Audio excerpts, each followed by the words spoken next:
everyone, to Bulls in a Barn podcast. I'm one of your hosts, Ryan Zimmerman, and joining me is Danielle Bauer Farace from the Eastern Shore of Maryland and Leslie Bauer, Rural Rother Farms. And Danielle is also the executive director of the Maryland Soybean Board. So both of you, thank you for joining me this wonderful Wednesday morning. Did you both have a good Christmas, good holidays together? Yeah, Yes. Thanks for having us, Ryan. Yeah, awesome. Well, I appreciate you all joining me for this interesting topic that as I was telling Leslie earlier, I think I really enjoyed our conversation back in the summer when we were talking a little bit about women involvement in agriculture, especially in Maryland, and some of the challenges you both might have faced. But just in general, we had a pretty good conversation when we were sitting there at the Howard County Fairgrounds, and I thought, man, this would be a good two people to get on a podcast episode and just have a little bit more discussion, learn a little bit more about both of you. You obviously are both very successful in the Maryland agriculture industry.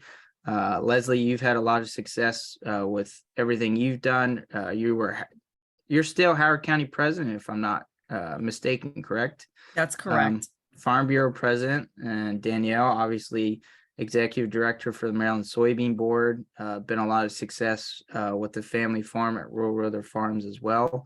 But before we go into that, the question I wanted to ask you both, and either one of you can answer this, is what percentage of Maryland farms in the state of Maryland are operated by women in agriculture? So is this like you have the correct answer? I have the correct answer. I'm just seeing if either one of you know the. I think the last that I saw, and it's probably been a few years, was probably like 30 or 35%. But You're close. It could. I was going to say 40. Point. Yeah, Danielle, that's close. 38.3% as of 2021 out of a Kent County News article I just recently read, are operated by women in agriculture in the state of Maryland. Now, the interesting fact about that is in Maryland, 58% of farms in Maryland have at least one female operator on that farm.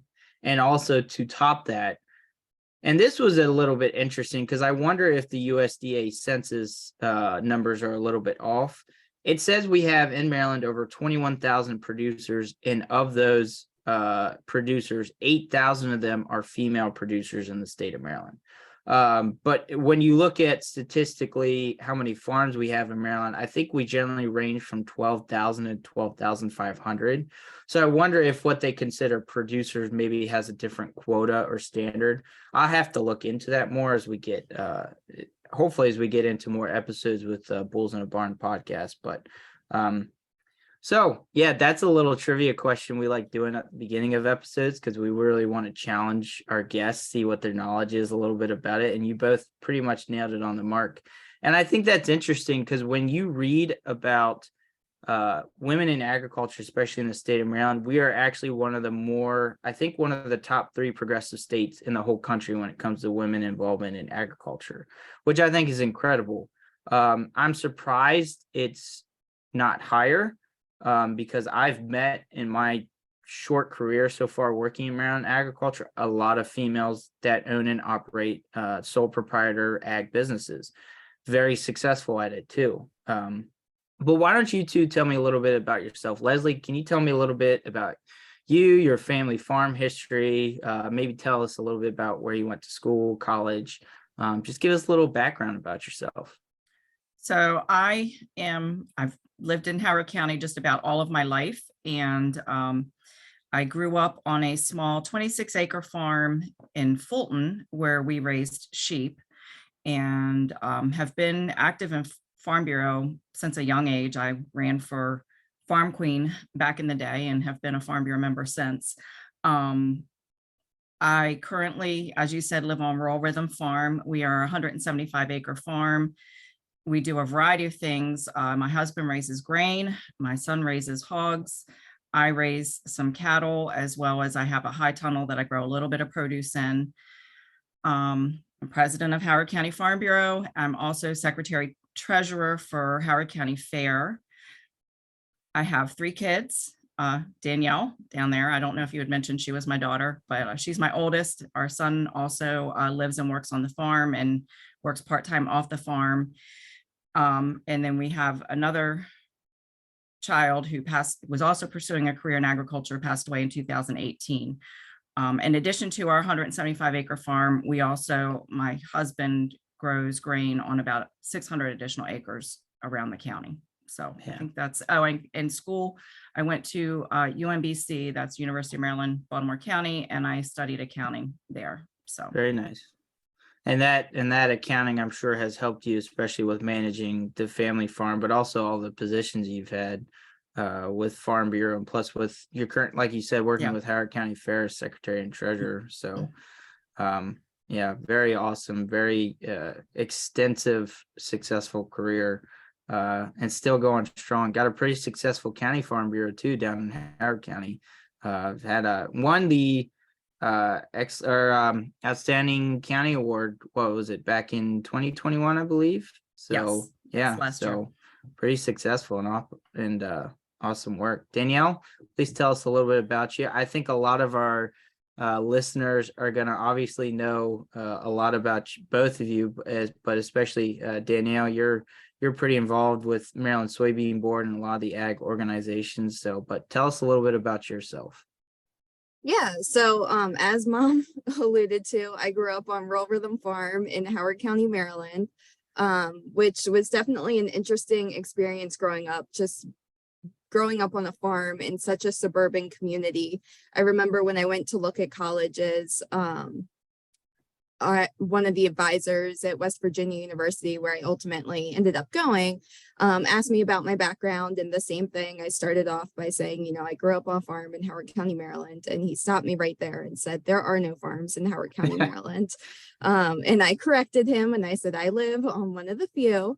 But that really gave me a unique perspective into agriculture growing up. I did not have a lot of friends who were involved in agriculture. I was thinking about it, and I think there was maybe one other girl who I went to school with who was my age who was really involved in production agriculture. And so it gave me kind of that, as I said, unique perspective into how consumers view agriculture. So I had a strong passion.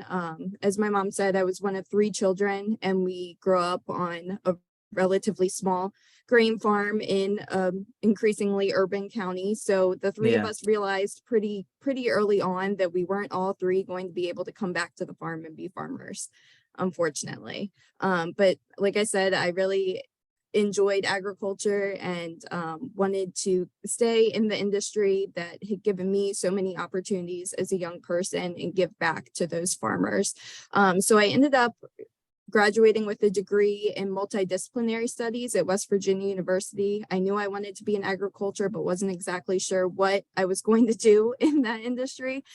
So I had 3 minors in ag business management, natural resource economics, and parks and recreation, with a focus on agritourism. And when I first graduated, I ended up working for a insurance company in Frederick for about 1.5 years, working with farmers to provide farm insurance.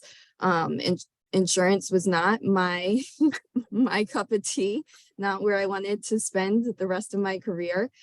So actually an opportunity ended up to be, as it was advertised, an agricultural advocate. And I said, you know what, that really seems up my alley.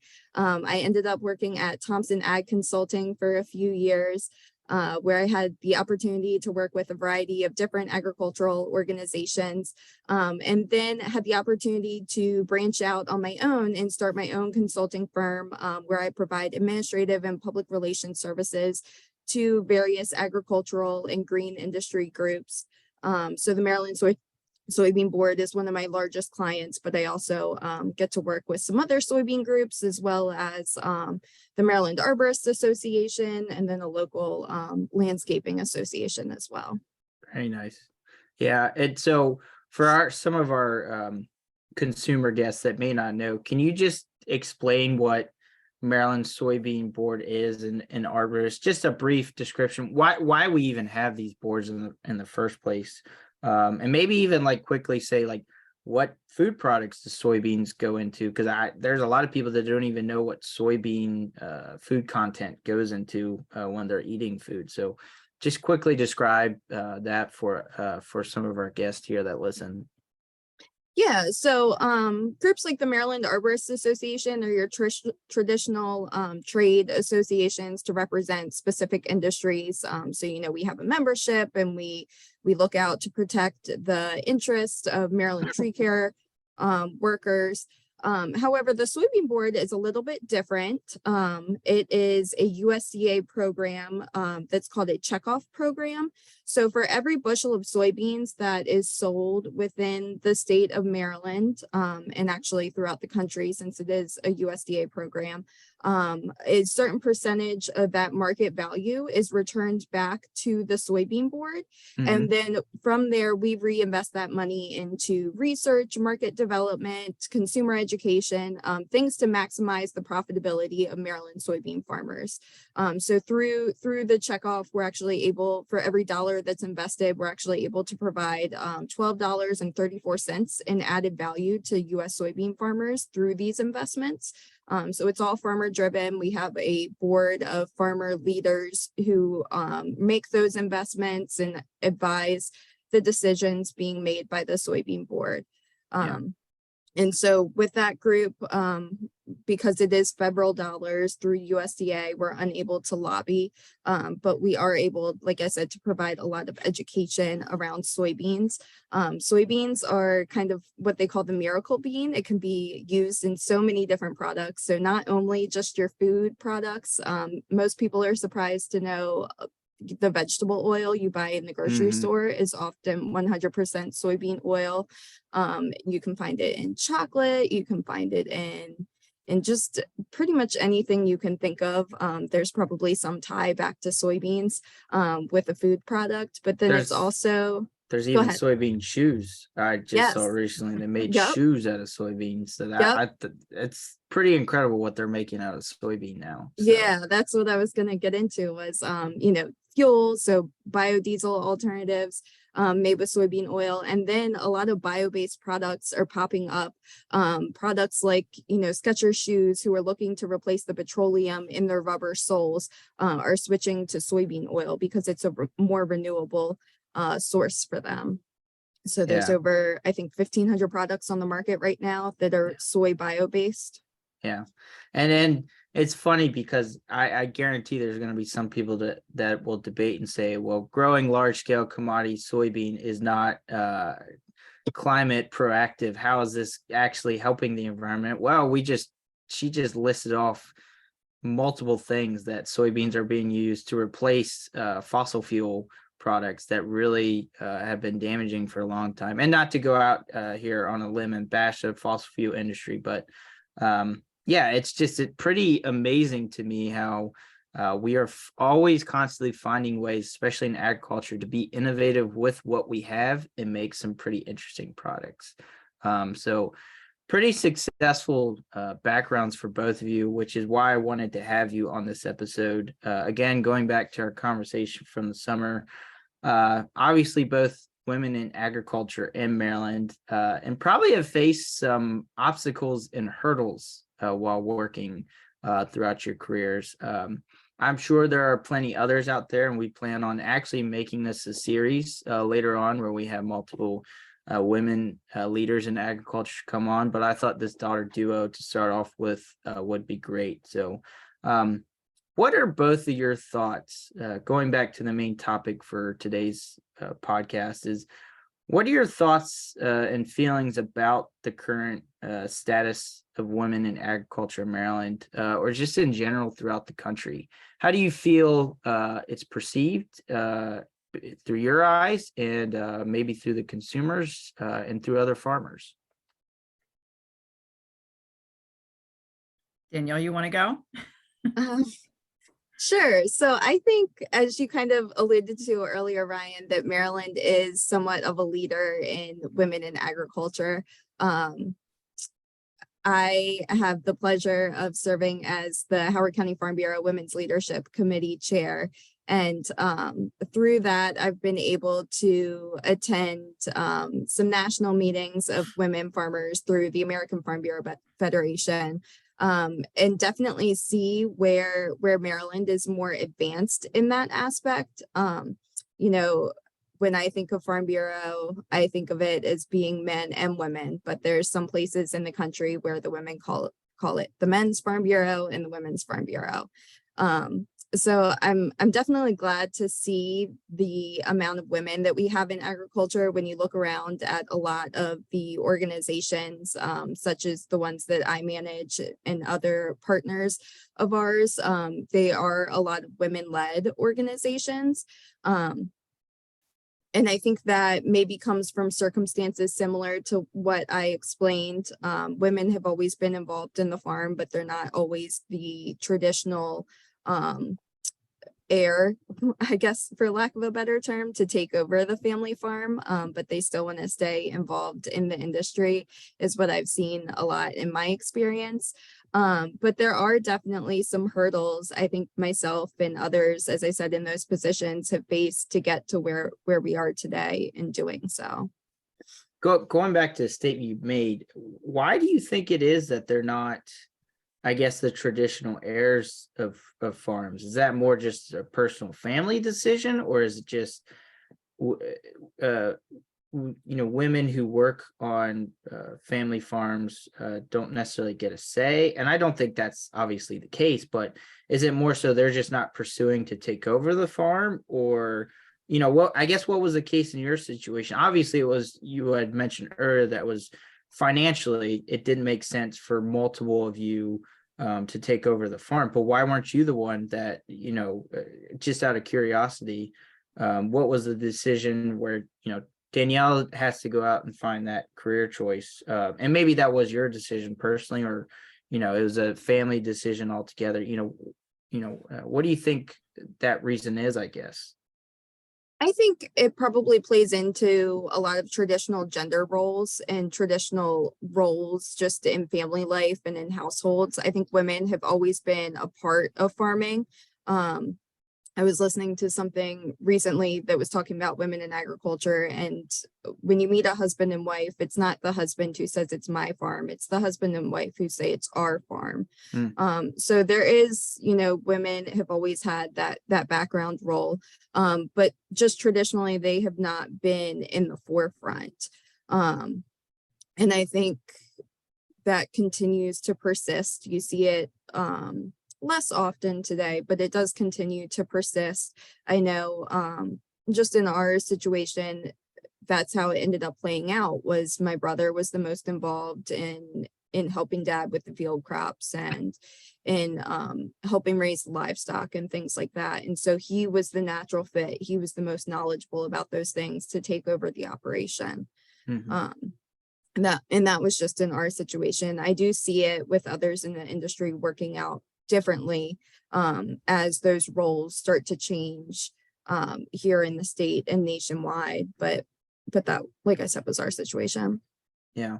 Well, and that makes a lot of sense in that scenario. It's interesting because I was reading an article the other day where it said most of your female run farms are the percentage of size and scale compared to a male operated operation. And I don't know where they were getting all these numbers from. I think it was all over the world where the statistics were showing that these numbers are probably a little skewed when you compare it to Maryland and the US.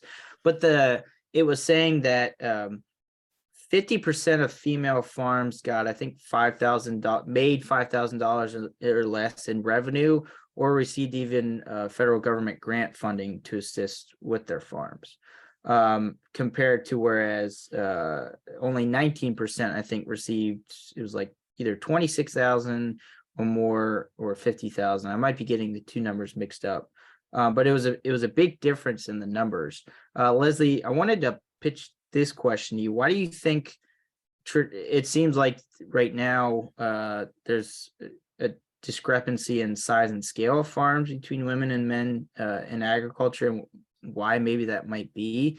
Is it harder for women to get started in starting a large operation, or is there a discrepancy there?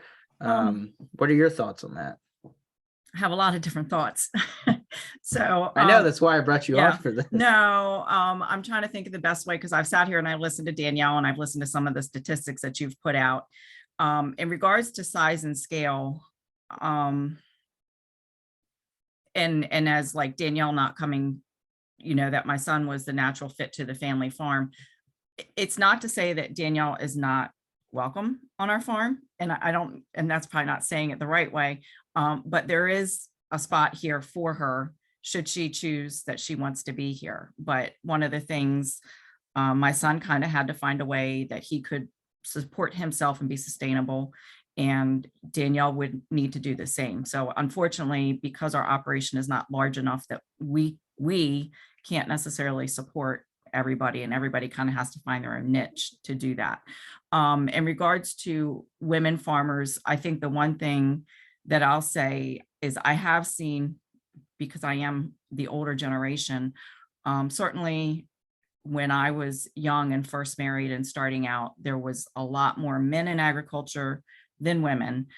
So I sort of am watching that transition from, I've seen a lot more of that change in my lifetime than, Danielle. I think that there's been some older women that have paved the way to make it so that our younger generation can get I don't want to say easier, but better start for our younger females in agriculture. Leslie, can you go into a little bit more detail about what some of those challenges you faced, like, in a previous generation? I think there's a lot of things that people don't necessarily understand, whereas, back in even in the 70s, 80s, even 90s here recently, early 2000s, the difference of where we are now progressively, especially after when we got through the Me Too movement, I think that changed a lot of progressive wise of what just the general support for the see, I struggle a lot with that, and I'm going to go off topic here, but when you said Me Too, you kind of got me. That's fine, but no, why? I guess a couple of things I'll say, and is that I think it's wonderful to see women in agriculture.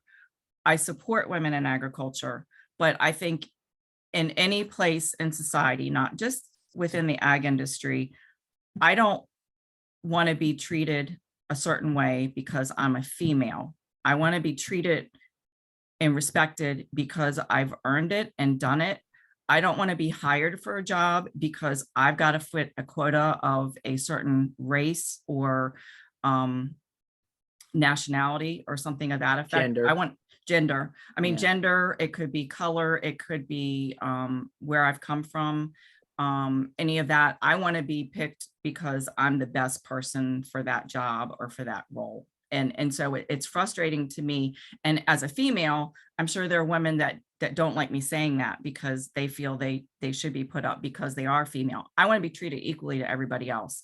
And so coming from an older generation, it was frustrating to me when dealing with older generation farmers, and even some that are my age now. Credibility is huge. And I think Danielle and I have talked about this, and I don't think Danielle sees it as much as I do. And I even find it like, and I'm sorry to the people that I live with, but no, because I'm gonna dig to the farmer, as I like to call him, because and maybe that's, again, I call my husband, I call him the farmer.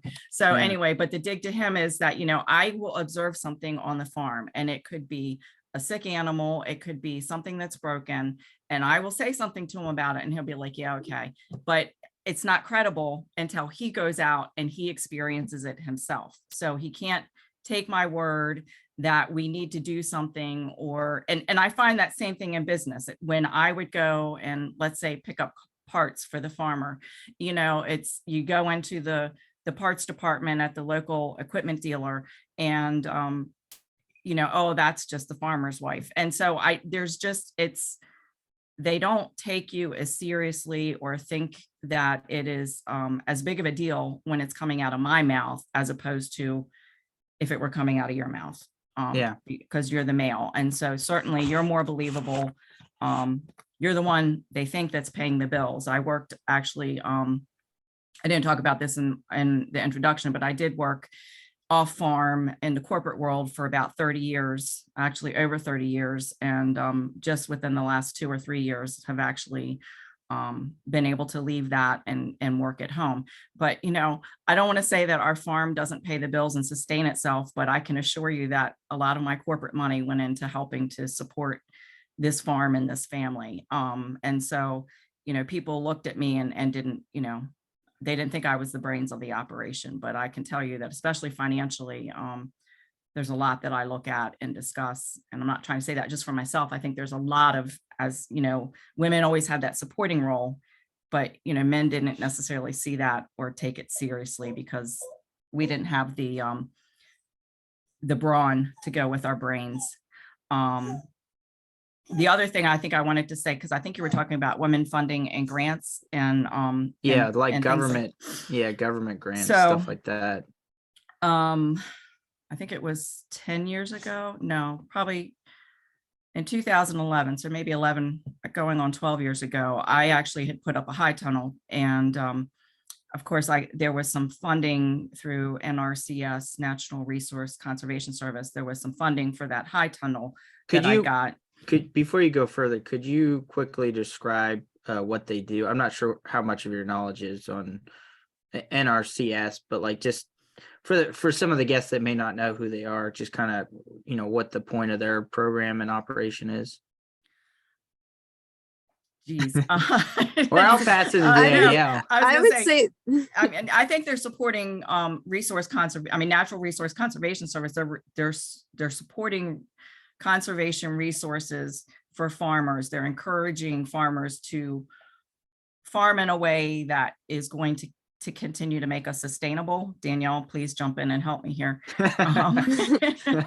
Yeah, I was just gonna say they help farmers and landowners implement practices to preserve natural resources. Yeah, I was gonna say they probably can do some teaching and show different conservation practices. We use a lot of different practices that we've used for years on our farm.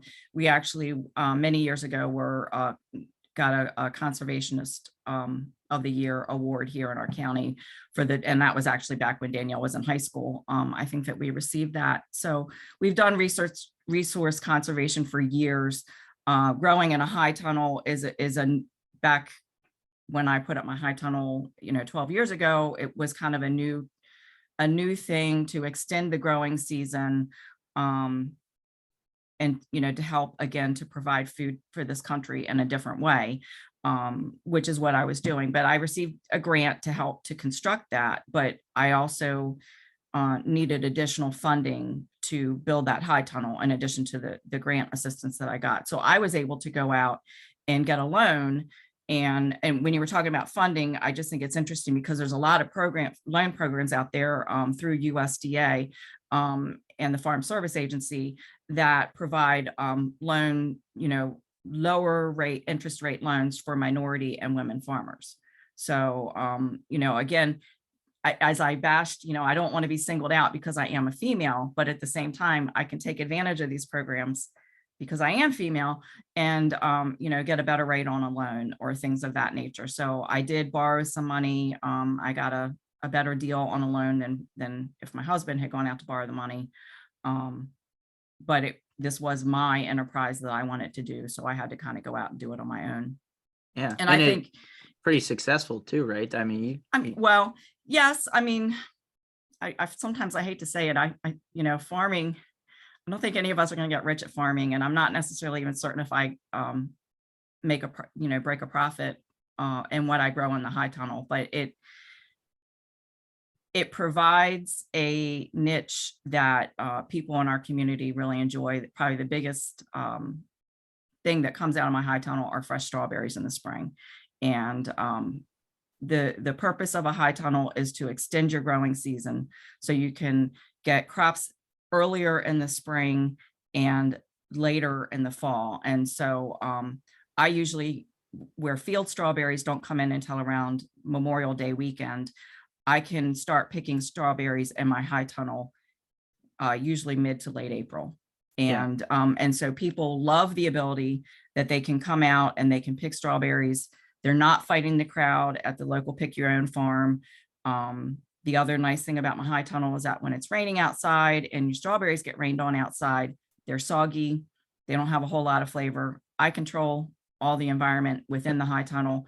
So the strawberries have been my most successful crop. I also have done tomatoes in there, and I can grow tomatoes usually through the end of October or our first frost. But I find that consumers don't understand fresh tomatoes after Labor Day weekend.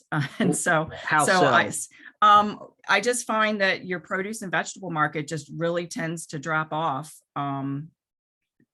for selling fresh vegetables after Labor Day, because they just don't think that they'll buy them in the grocery store. I know that. And I think probably more recently and probably since COVID, they're going a lot more to farmers markets and they may purchase things there, but I always struggled with selling vegetables after Labor Day. Now, with that said, I've been able to grow broccoli and Brussels sprouts in there, and I can serve them on the table at Christmas dinner. But again, I just, and marketing is not my strong point. So, and I guess as I'm sitting here but it is something I think agriculture, especially in Maryland, we're going to have to continue to work on. Yes. Marketing is going to be, I think, the savior for a lot of farms right now. I've noticed if you don't really have it, this isn't a discredit to you or your marketing skills or anything whatsoever. I just feel with the current environment in the state of Maryland, if you're not marketing yourself and your business successfully and pushing that as much as you possibly can, and it's a challenge because who has time when you're a farmer working 365 days a year? You've got to keep that operation running. You got to get the crops in the ground, planted on time, harvested. You have to make sure things are running smoothly. Livestock are taken care of. Let's not even go into the struggles probably most people had with livestock these past few days with the weather we've been having. But then on top of that, you got to learn, you're going to have to teach yourself. Oh, by the way, you got to start marketing yourself, because I hate saying it, but a lot of these, and I'm not saying all organizations have failed, but a lot of these organizations that were supposed to be helping marketing probably didn't do as good of a job as we could have. Now, that's not saying all of them. I think Maryland Soybean Board, Danielle, for yours as an example, has done tremendous strides for what you've done and how much you've pushed. I think there's a lot of other organizations out there, but unfortunately, it's going to now also be up to the farmer to market their own product. And it's a shame because it seems like there should be better services out there to help those farmers market that for them. And and I think there is. I think I'm starting to see a trend where there's even services now where people will market, your farm for you, but then that's another cost you got to pay for. And how do you outweigh the cost of that? It was just something on my mind where it's like that really, if you're not doing that, Maryland, I don't see a lot of farmers being successful, unfortunately, moving forward. That's my personal opinion on that view and standpoint. But going back to what you were saying, Leslie. Well, I have comments about that, but I wanted to just first go back. So as we talk about women in agriculture, and I guess as I've sat here and I've talked a little bit about my high tunnel, and I guess that's why you see women starting out in a smaller, they're at a smaller scale than men, is that more than, I mean, there are some women farmers that actually did go out and say, I'm going to start a farm, and they have. But then you get people like me, who I'm kind of an offshoot of our family farm. So I started this produce in this high tunnel. And so that is a smaller scale. And I think some of what you're seeing with women in agriculture is that it's either that they've been helping the farmer, or they've decided to start their own little side business, or it's a dairy farmer and they're trying to save the family dairy. So the wife decides that she's going to start making cheese, or they're going to open an ice cream shop. So a lot of these women in agriculture is an offshoot of probably what was the original farm. Mm-hmm. I'm not going to say that's always the case, because there are cases where the spouse dies and the wife is left to take over the farm, or, where a daughter decides she wants to start to do something, or someone who is never even been involved in agriculture and now they've decided they want to start, raising livestock or growing produce, and you'll see women doing that. And I think some women think they can do that as a stay-at-home mom, and you certainly you can work from home, but there's a lot of things in agriculture that, well, and I say that, I guess, because I'm old fashioned, that you can't take the kids along to if you're running equipment or things like that. But I now see women who put, their babies in a car seat in a tractor cab. And I guess to some extent, when my kids were young, we had a little chair that we put in the combine, and when they were in trouble, they got stuck in the combine cab with dad. So anyway, so I guess even I did that to some extent, but if I, had things, there were chores I needed to do sometimes that I couldn't take kids along, but I think a lot of people are looking at it that way. Yeah. Talking about marketing, and I think that to get back to where you were talking about marketing, the best thing you can do is this little thing right here, the cell phone, and social media, and you talk about marketing yourself. And certainly the younger generation is better at that than the older generation, but getting on there and, starting an account, talking about what your farm's doing and how you're doing it. It does two things. It educates the public, because we are fairly removed from consumers these days. I think it's 1 or 2 generations removed from the farm. But it's become 3 generations now. 3 generations now. Yeah. And so people are not, they don't understand how or where their food is raised. And I think that's going to create a problem for down the road in agriculture. It already is starting to create problems, and it's going to continue. But, the more that we can make connections through social media, I think the better it is, for marketing our product, because when you see what I'm doing and how I'm doing it, they're like, oh, wow, she has strawberries. Let's, and I'm putting out there what I'm making with my strawberries, and, and people go, oh my gosh, we need to get some of that, Yeah. Same thing with the pork and the beef that we raise, when I'm cooking dinner and I've got, a steak that we raised. And I can tell you that, personally, the one thing I've learned, and it's not just because I'm growing it, but I can assure you there is nothing better than something that you have raised yourself, as opposed to purchasing at the grocery store, food wise. And for people who shop at farmers markets or who are buying from their local farmer, there's just a difference in the taste of that food. And vegetables that I would never eat growing up, if I grow them, when I eat them fresh, makes a world of difference. So yeah, that's something I definitely we're gonna try and talk about on future episodes, because I just don't think people, I think people are starting to understand that more, how much of a difference between product directly off the farm versus by the time you get it in the store. I mean, I notice it right now when I purchase produce in the grocery store, middle winter, most of that stuff isn't really that fresh. And it's not bashing the farmers themselves. It's just, it's incredible. Yeah. People I think are starting to really appreciate quality of food and the taste and the freshness of it, because people are valuing their health overall more in general, which I think is going to be really important for agriculture, especially in Maryland. As we continue to have a growing population, we need to continue to provide that to the people. We also need to make sure that we can continue to support row crop traditional agriculture, but 110%, because I think the two coexist together without a doubt. But going back to the original topic of discussion, Danielle, I wanted to pass this question to you, because you talked a little bit about it. And Leslie, I know you mentioned about minority groups and future in ag organizations. You talked about a little bit about American Farm Bureau women. What are your thoughts? And I think you and I have had discussion about this. What are your thoughts about women separated leadership committees? Maryland Farm Bureau Women's Committee, the Howard County Farm Bureau Women's Committee. I've heard a lot of discussions recently from other people throughout the state, and also in other states that are very supportive of women in ag, that maybe there's no longer a need for this, because why should we even be separating genders in the first place? I've heard people say that when Maryland Farm Bureau, for example, talking about Leslie was the farm queen many years ago, when they got rid of the Miss Maryland Agriculture program. Did you think that was the right decision? Did you think that was, should we have continued something still supporting that?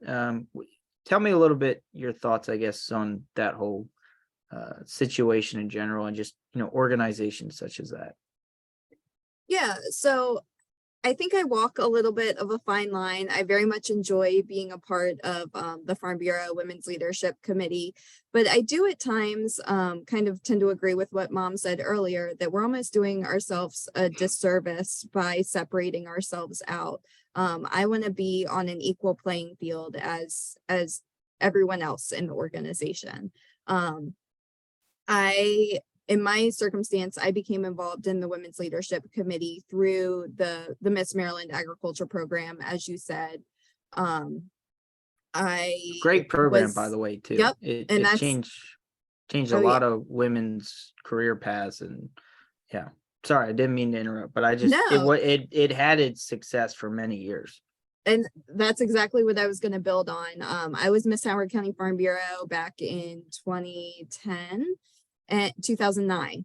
And I just learned so much from that experience. It really made me come outside of my shell. I was always, the shy girl who was hiding behind Mom at all of the events. But it made me engage in public speaking. It made me engage with other Farm Bureau members, where I was able to build a lot of networks and connections that have helped me as I progress throughout my career. And so when I came back to Howard County after graduating from college, I knew I wanted to be involved in the Miss Maryland program, just because it had given me so many opportunities. I wanted to be able to provide that to other young kids in our community.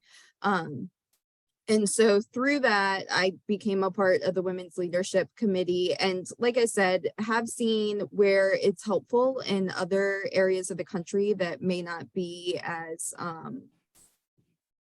open-minded as Maryland is.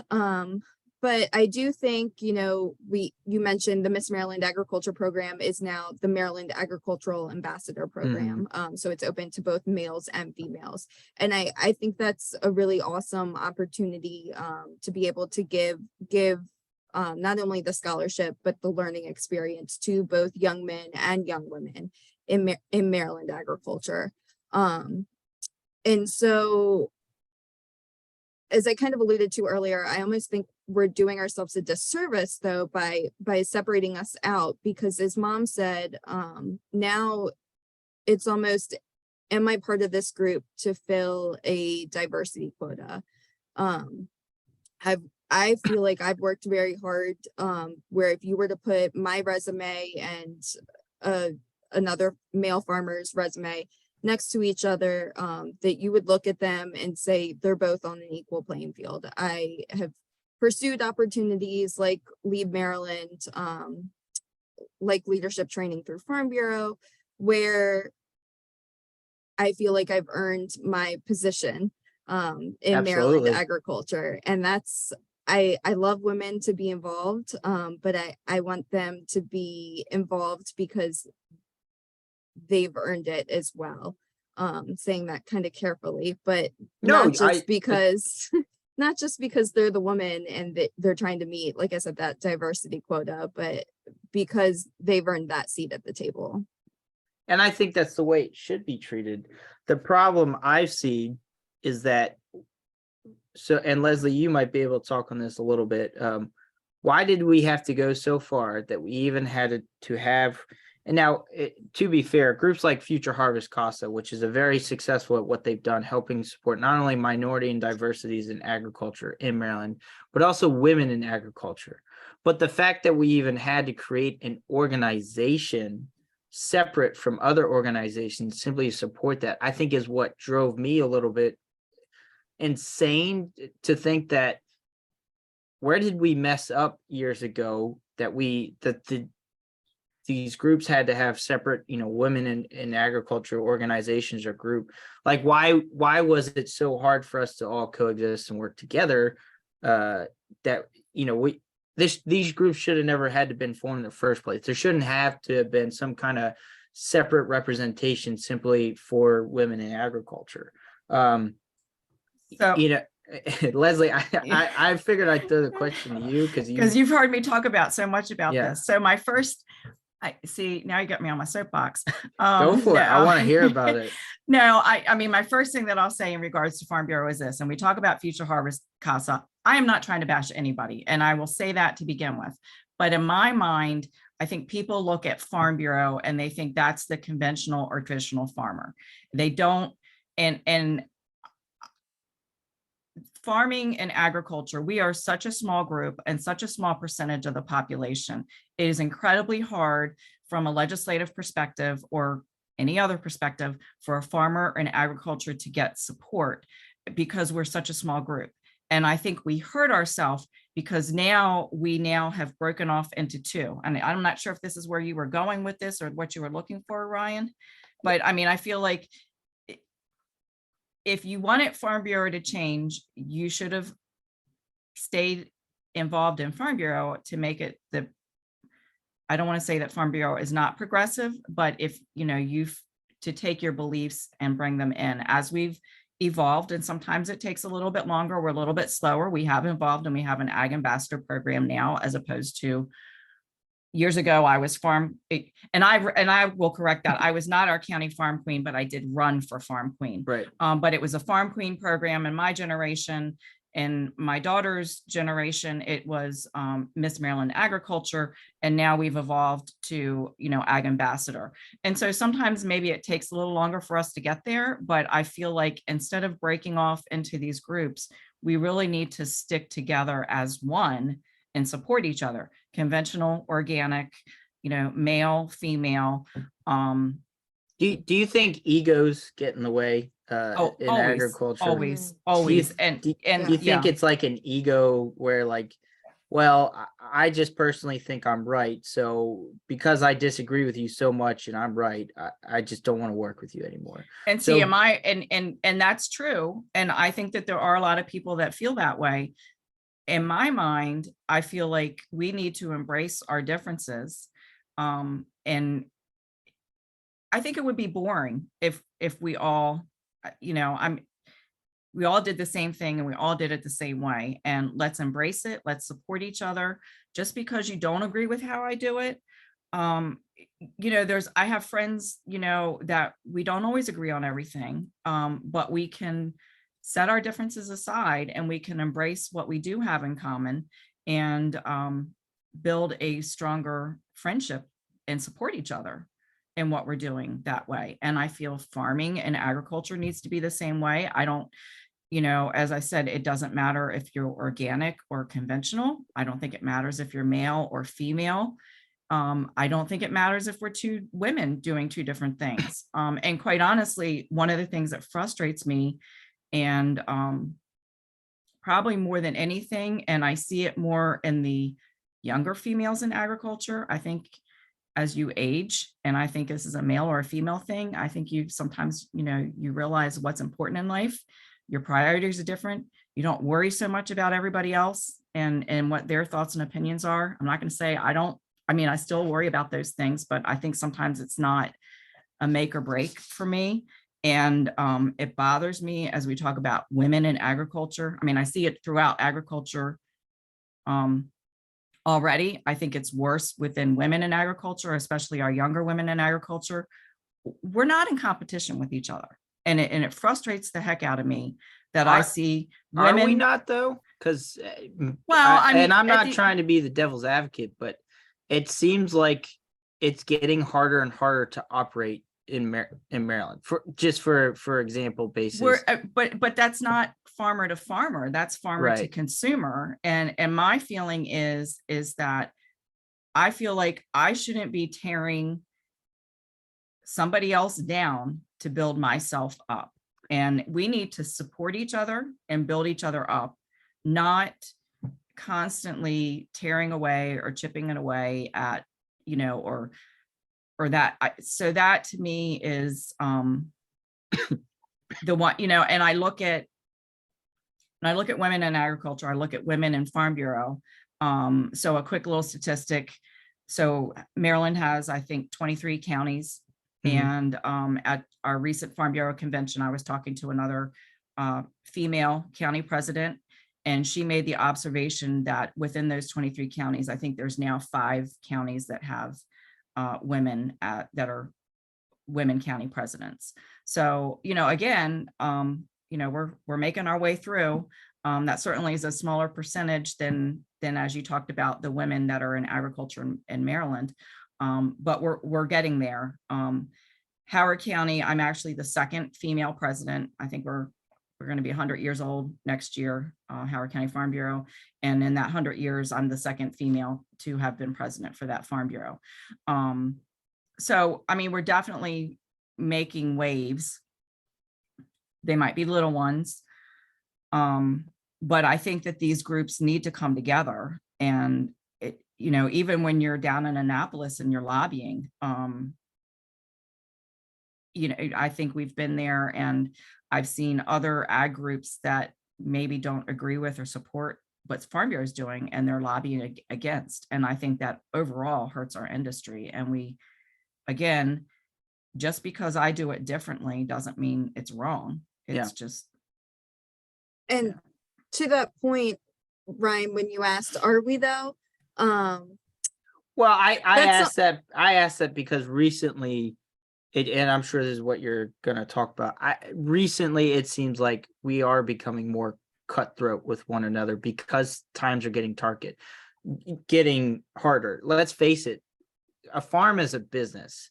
And I have to thank my older brother for this, because we were having this discussion the other day. You shouldn't, I probably am going to get shot for saying this, but if you can't run a business financially soundly, you shouldn't be allowed to run that business in the first place. True. Yes, a farm is your life, but there's a lot of people who have businesses that it's their lives, but that doesn't mean that they should be allowed to run that business. And I try to sometimes, I'm an advocate for agriculture to the day I die. This is why I started this podcast. Our group started this podcast in the first place, but it seems like we're getting more cutthroat recently. And maybe it's two different topics that I'm trying to relate to, whereas like socially we need to support each other better versus from a business standpoint, how are we supporting each other? But Danielle, you're going back to what you were saying. So I was going to say, I think that there are ways that everyone can benefit from working together, both socially and from the business aspect. I feel like, kind of to what Mom was saying, we get so siloed in agriculture. We're only focused on either our industry, our issues. I hear a lot of farmers say, well, that's not my issue, so I'm not going to get involved. But you know what, tomorrow it could be your issue and you're going to want help then. But even kind of going back to the marketing that we touched on earlier, I think and Ryan, we've talked about this before, I think there's ways that we can make dollars go so much further by working together on a lot of these outreach campaigns, on sharing information with the public. And then that goes to business too. In Maryland, there's increasing regulations. So just farmers sharing ways of how they're dealing with regulations can help other farms who are in the same situation be better business people. There are just working with other producers. We see a lot of farm markets popping up, and I see a lot of farmers selling products from other local farms at their market. So, maybe not everyone needs to make cheese, but you have one person who specializes in cheese and one person who specializes in apple growing. Yeah. And you can all come together and create a profitable market in your area that's only 5 minutes down the street from your local consumers, and making more of those. And like I said, that it just makes the dollars go further as there's more competition, as there's more regulation. I think working together really could be a key to making Maryland agriculture thrive. Collaboration. Yes. I think y'all will we'll definitely have you two back in future episodes. I think that is, Danielle, I've told you about this. That's part of the reason why I started the whole collaboration thing. I'll just give you both quick prime example. Ag education is our number one priority right now, but I've got 10 different voices I'm hearing on how we should promote getting ag education into the school system. if that is our number one priority and we all can't come onto a general consensus agreement as to how to push ag ed into the schools or what type of ag education and where, it's going to be a long road ahead of us 20 years from now when, we spent all this time arguing about it instead of just trying to come together more often and come up with a solution. Going back to both of you have obviously had some success boundaries. We talked a little bit about being women in agriculture in Maryland. What advice would you give to any young women out there right now who are interested in maybe starting their own business or operation, or even if there's women attending a university studying ag? What would be one piece of advice you'd give them right now in order to be successful long term in agriculture? Danielle? So the first piece of advice I give them is to get involved in the industry, meet people who you meet people with similar interests, with whether that be the career you want to pursue or just what you like about agriculture. I hear so many people say, I always liked growing plants and I thought I was going to go to school to do this. And then I was exposed to whatever situation and it totally changed my whole view. And I love what I do now. But I think those experiences and those connections are invaluable. There's been so many people who have helped me get to where I am today. And so just going out and being involved, it seems like as a younger generation that a lot of people in the older generation are excited about seeing new blood come in. So if you show that you're passionate, they will open those doors for you. And not just open their doors, they'll open up everything you can think of for it. I mean, there is a big demand for the next generation to step up. So I truly believe that. Leslie, what about you? That's a tough one. I think Danielle has kind of hit the nail on the head. Get involved. I think relationship building is huge. So if there's something that you're interested in, find that mentor, find that person that you can look to that can help to guide you to get you where you want to be. How do you do that? Groups and organizations. There's a lot of workshops, and I started when I did my high tunnel. I went to fruit and vegetable grower meetings, and I met other people who were doing the same or similar things. It helped me to forge relationships that I can, go to those people and I can ask for advice and get their thoughts and ideas on how they're doing something or how they approach a problem. I think relationships are huge in starting a business, and never being afraid to always, what I've always told my kids is, you're never too, you don't know it all, and you're never too old to learn something new. And I think you've got to keep learning and keep looking for some more knowledge to help to expand and broaden what you're trying to do. That you both mentioned relationships, and I think that's it's a broad, loose term, but has a huge impact and meaning when it comes to making your strides in agriculture. I wouldn't have known about you two if I didn't step out of my comfort zone and simply reached out and just asked questions more during my career path. It's the relationships you make with people simply by just approaching them, and sometimes it's hard to approach farmers because they're a little antisocial and they don't want to talk to you because they just had a pretty rough day of working 14, 16 hours, and now they got to go to some meeting and it can be tough, but I think that was the one thing I was always afraid of. Don't be scared of those, whoever it may be, because they probably just need someone to talk to, honestly, because they probably just had, just nobody cared about what they were going through that day. Well, years ago, I actually met a farmer and I said something to him about, wanting to do my high tunnel on my produce. And he was like, "Oh, you're just a wannabe." Oh, and geez. You know what? And I might still be a wannabe. I don't know, but no, that's not true. But I will never forget that comment that was made to me. And yes, it was a male farmer. And there could be a whole lot more read into any of that, but whatever the case, I have kept pushing forward, and and I've found other people to be more supportive. I think agriculture can be isolating and it can be frustrating. And if you have somebody that you can talk to and know that you're not the only one going through that same thing, makes a huge difference. So, yeah. And it goes back to the point of where don't listen to everybody's opinions either, because people who aren't doing what you're doing are going to make comments to begin with, because I think a lot of times they wish they had thought about what you're doing now, or had achieved. People will always try to bring you down, to bring them back down to their level, simply because they feel like that's the only way they can make themselves feel better. But Danielle, did you have something you wanted to say?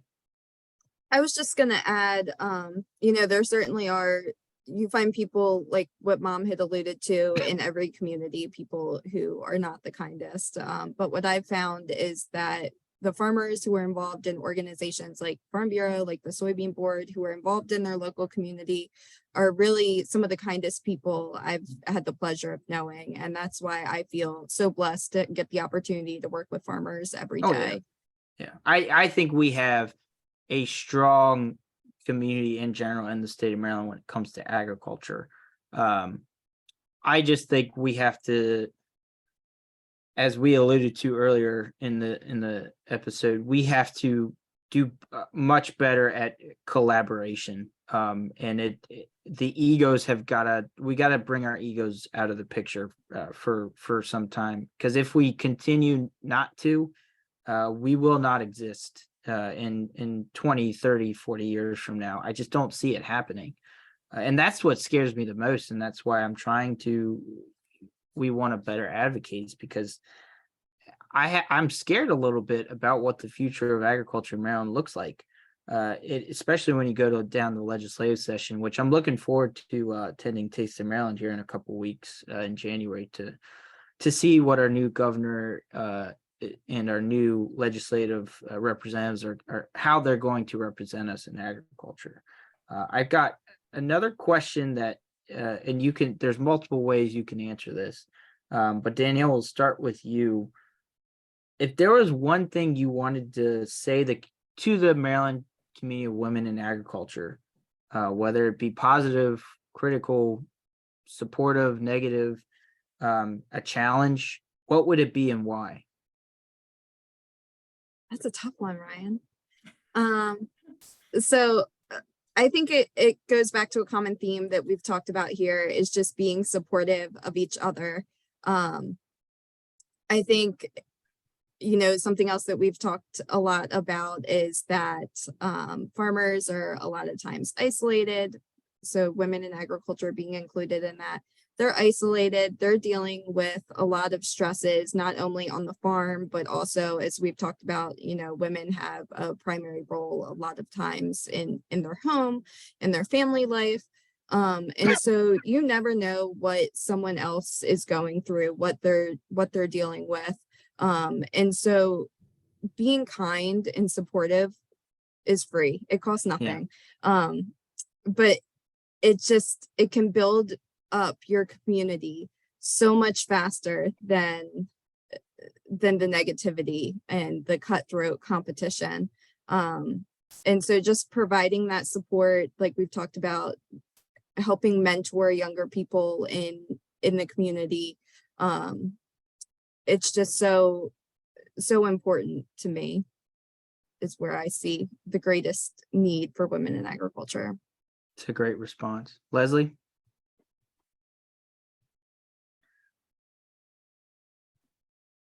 It makes me proud to know that I've raised that girl, but and that's what my biggest thing, and I say it as County Farm Bureau president, I say it as a female or woman in agriculture.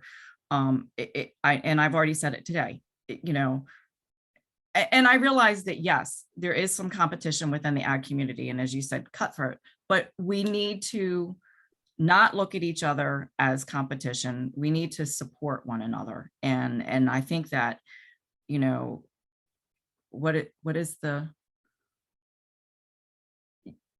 what is the united we stand, together we, no, divided we United fall. we, yeah, Stand, divided we fall. fall. There we Yep. go. You know, and that's just it, is that, as you know, when you look at the ag industry as a whole, we need to be united, and we can have our differences, but we need to support one another. And at the end of the day, you know, whether it's women and other women, it is very upsetting to me when I see how some tear each other down. But at the same time, it's very encouraging to me when I can sit in a room full of women farmers, or just farmers in general, and have a conversation about my challenges, and then come to learn that they also are having that same thing, and we can share ideas on how we can solve that. And so to me, you know, collaboration, or, you know, the why can't we be friends, or, you know, any of those, it's just,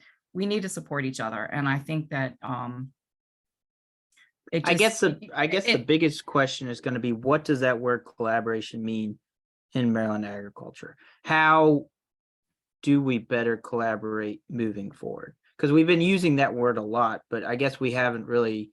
Well, Danielle had alluded to it, like at farmers markets. And I think that's, you know, as she talked about, the one that grows the cheese and the one that grows the apples, or, you know, and I don't want to single it out and say we only have one cheese producer, or, you know, or one cheesemaker, or one apple producer, because we could have multiple ones. But again,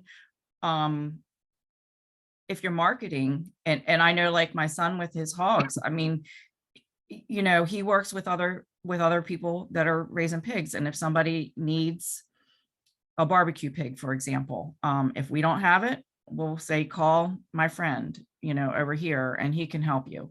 Yep. And, you know, and when he doesn't have something, and he'll say, hey, you know, Andy, can you help this customer out? And I think that's collaboration. It's sharing. It's like, you don't just say, no, sorry, I don't have it, I can't help you. I mean, I think that we need to help each other, you know, be each other's resource. And whether that's education or marketing or sales, you know, anything, you know, and sometimes it's, I know, you know, we work with some other farmers to pull together to get better pricing on fuel for our grain dryers. You know, we all market together, and we, as a group, we can, you know, buy more than if we do individually. We can get a better rate. That's collaboration. You know, just find ways that we can do these things together and work together, because at the end of the day, we all have a common goal. We want to be successful. We want to farm. We want to feed the world, you know, and I think that's, you know, and it's something we love doing, even though I feel like we get beat up a lot trying to, but, No, you know, it's a great answer.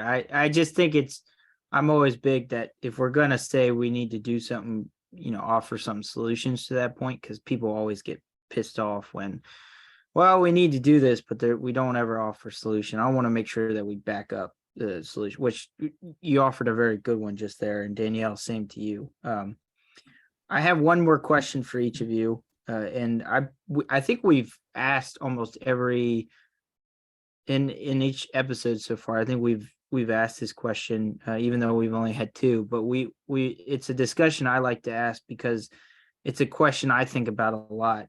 Leslie, I'm going to start with you. Where do you see Maryland agriculture 20 years from now? I've been thinking about this, and I think we struggle daily in this industry. The future of agriculture is going to be a highly regulated.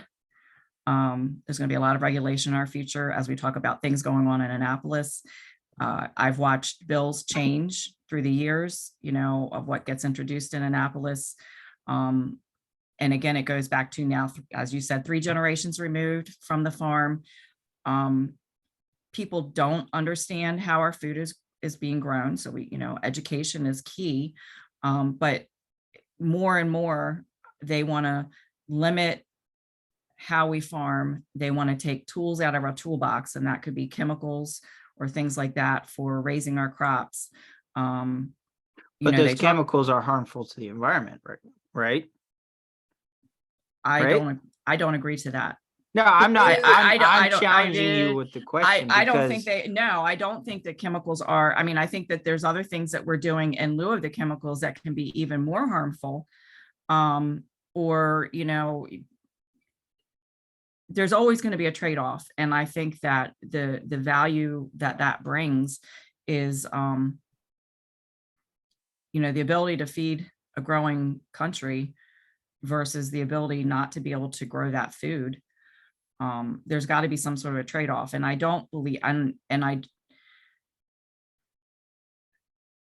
think anything, if it's overused, and it could be as simple as caffeine or alcohol, can be harmful, but we don't outlaw those things. So, moderation is the key. And, I think people look at farmers and they see a bottle and they think we've poured that whole bottle straight onto the ground. They don't realize how heavily diluted it is and the actual safety to that is. But, we have neighbors that, want to know when we're spraying, what we're spraying. We have people who are trying to, we talk about regenerative agriculture or sustainable farming. The farmer was the first conservationist. And when we put a crop in the ground or we're growing animals, we want to be able to do that for generations. So certainly we're going to be mindful to how we're producing our food, because we want to make sure that that ground is still there and still able to produce food, not just 10 years or 20 years, but generations from now. So I think where I was going with that is the problem when you read a lot today about statistics and information about the use of pesticides or herbicides within agriculture. The general person who goes on to Google, because everybody is an expert when it comes to Google now, right? When they go on there, the immediate thing that's gonna pop up and read is that glyphosate is found to have cancer in 80% of people in the United States, at least some type of percentage in their bloodstream. I don't know enough about the facts to whether to say that that's accurate. I have a feeling that those numbers are skewed a little bit, but it goes back to the whole concept of like, well, if we put out numbers as the ag industry that say, well, that's not the case, the general public, the consumer might challenge that. They say, well, you're the one putting out the numbers. Why should I trust you? Of course, you're going to say something positive, right? So I think we need to do a better job of, there's a lot of misinformation. So we need to get better, accurate data of what's actually true versus what, and then making sure that we're getting the right people promoting that real data, whether or not it is true, whether or not the fact that if there is things we haven't done perfectly, which Maryland agriculture in general, when we have done wrong, we admit to it and we fix our mistakes, right? So that's why I was challenging with that. Not right. So much. And I'm not always the good one to answer those questions. I have, I have what's up in my head, but I haven't been able, I guess I'm not schooled enough to be able to say exactly what, but you make the right a valid, way to say it. No, you make a valid point that, we need to use these products in order to be sustainable long term. Going back to running a business, there's only so much things we can cut out of our, as my famous friend always says, taking the tools out of the toolbox. It's a saying that is used all the time. I hear it everywhere on any ag podcast I listen to, or podcasts in general. If they keep taking all the tools out, if we don't have that drill to use to be able to fix the problem or keep, fix the wall, we can't keep the frame together anymore. We just can't do it. And they're trying to shrink that toolbox. Yeah, so that's, and every day. Yeah. And so kind of, Ryan, when you asked about it being cancerous, people going on Google and reading that glyphosate is cancerous, my quick response to that is always, do you drink coffee? Well, the World Health Organization has rated coffee as being a higher risk of a carcinogen than glyphosate. You read the articles about there's glyphosate in your Cheerios. Well, you'd have to eat hundreds of bowls of Cheerios every day to reach the minimum allowable level, the toxicity level that's set by the EPA. glyphosate. And so there's just so many misconceptions out there. And that's kind of where I go back to us getting siloed and, we can each individually market and reach 100 people each, or we can collectively pool our resources and put on one big marketing campaign and reach 1 million people. Yeah. And so I think the future of agriculture, like I've said so many times, is just looking at that collaboration on how we can best move the industry forward. Yeah. Whether that be through our marketing, through our outreach to consumers, and then looking at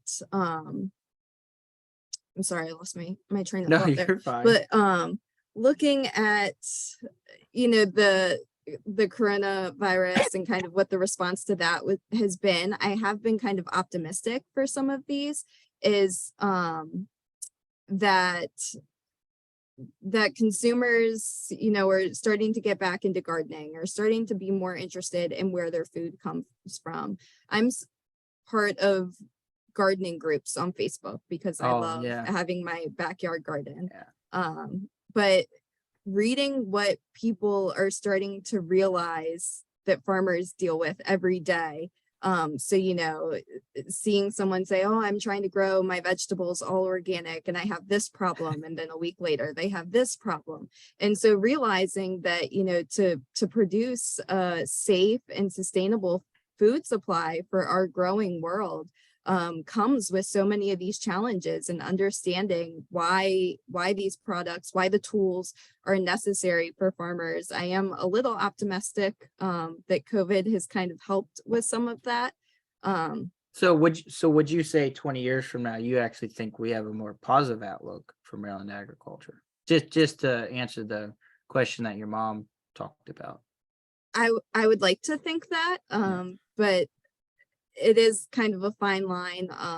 I think farms in Maryland are going to need to be a lot more diverse. They aren't going to be able to rely on a single product for their main source of income. And so what I'm really curious to see how it plays out is, as that change is necessary and as people maybe become more accepting of farming practices, will they become more accepting of the diversification of farms? Yeah. So where we are in Howard County, anytime we try and diversify our farm, it seems like there's some sort of pushback from the community. But will people see the need of growing that sustainable food supply, and being more accepting of farmers making those changes? And I think that will be the age-old question for the future is how can we get people to understand and appreciate what we're trying to do, and that we might have to adapt and change a little bit more than they might personally like. But there's got to be middle ground we can meet. But Danielle and Leslie, it's been a pleasure having you on this podcast. I appreciate it. Did you all want to quickly, before we wrap up, promote Danielle? I didn't know if you want to talk about any of the things Maryland Soybean Board does, like the Mr. Sam driving sign, or Leslie, Rural Brother Farms. Feel free to just do a quick shout out for any of those. Danielle, I'll let you go first. Yeah, so I'll put a plug in for any consumers who are listening and interested in learning more about Maryland agriculture. We have a blog site called My Maryland Farmers, where we feature farmers from all different parts of Maryland agriculture all around the state. And that's in partnership with other agricultural organizations here in Maryland. We're able to tell farmers' stories. And so you can learn more about our initiatives to raise awareness about farm equipment on roadways, as well as other issues that farmers are facing here within the state, by visiting My Maryland Farmers, mymdfarmers.com. Yeah, and as I've told you, we need to work together on getting collaboration with our podcast and the blog site, because I actually asked you because I was going to try and take that name, but then I realized it's already still a name. I can't really take that from somebody else, but I love seeing all the posts that you all do. It's a really, really great blog site. I personally follow it, love the stories, and I was like, I wonder who's running this page. And then of course, Danielle, another just doing all kinds of things here and there. But Leslie, did you want to put in a plug in for the family farm or just anything Rural Rhythm Farms? Talk about, anything that y'all do or what's Yeah, coming up. I can't really, I mean, we'll have strawberries come the spring. But nothing really, I mean, we, do some freezer beef and some freezer pork, fresh produce. But I just appreciate you having us on here, Ryan, and thanks for the opportunity to let us speak a little and share our opinions. Yeah, absolutely. And appreciate you two coming on, and hopefully we'll get you on a future episode. I really enjoyed, like we said, collaboration is key. And I think my goal is to have multiple people with multiple perspectives within Maryland agriculture talk about how we can better collaborate together. And you two definitely, when we had our conversation earlier this summer, was something that I felt like that is definitely thinking outside the box perspective, but I think people need to hear about. So thank you everyone for listening. Check out our other episodes on all your podcast platforms. We hope you have a great day. Bye, everybody.